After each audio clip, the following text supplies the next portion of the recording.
తన సొంత నియోజకవర్గం పిఠాపురంలో ఆలయాల అభివృద్ధిపై ఉప ముఖ్యమంత్రి పవన్ సమీక్ష నిర్వహించారు. అధికారులకు పలు ఆదేశాలు జారీ చేశారు. భారీగా నిధులను మంజూరు చేశారు.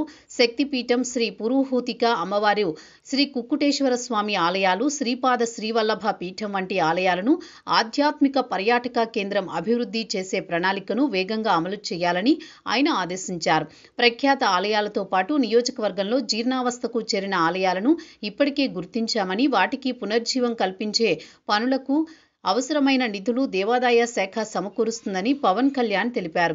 దేవాదాయ శాఖ సహకారంతో ఆలయాల సమగ్ర అభివృద్ధికి ప్రణాళికలు సిద్ధమయ్యాయని అన్నారు. నియోజకవర్గ పరిధిలో 19 ఆలయాల పునరుద్ధరణకు కామన్ గుడ్ ఫండ్ నుంచి 20 కోట్ల నిధులు మంజూరు చేసేందుకు ఇప్పటికే దేవాదాయ శాఖ అంగీకరించిందని, మ్యాచింగ్ గ్రాంట్తో నిధులు మంజూరు అవుతాయని అన్నారు. పిఠాపురాన్ని దేశంలోనే మోడల్ నియోజకవర్గంగా తీర్చిదిద్దే చర్యల్లో భాగంగా ఇప్పటికే పలు అభివృద్ధి కార్యక్రమాలు చేపట్టామని పవన్ వివరించారు.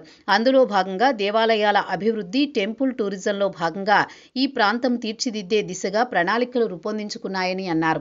దేవాదాయ శాఖ మంత్రితో చర్చించి పిఠాపురం పరిధిలో ఆలయాల అభివృద్ధికి నిధులు కోరామని, ప్రధాన ఆలయాలతో పాటు మొత్తం 19 ఆలయాల అభివృద్ధి చేసేందుకు నిధులు మంజూరు చేసేందుకు సూత్రప్రాయంగా ఆమోదం తెలిపారని వివరించారు.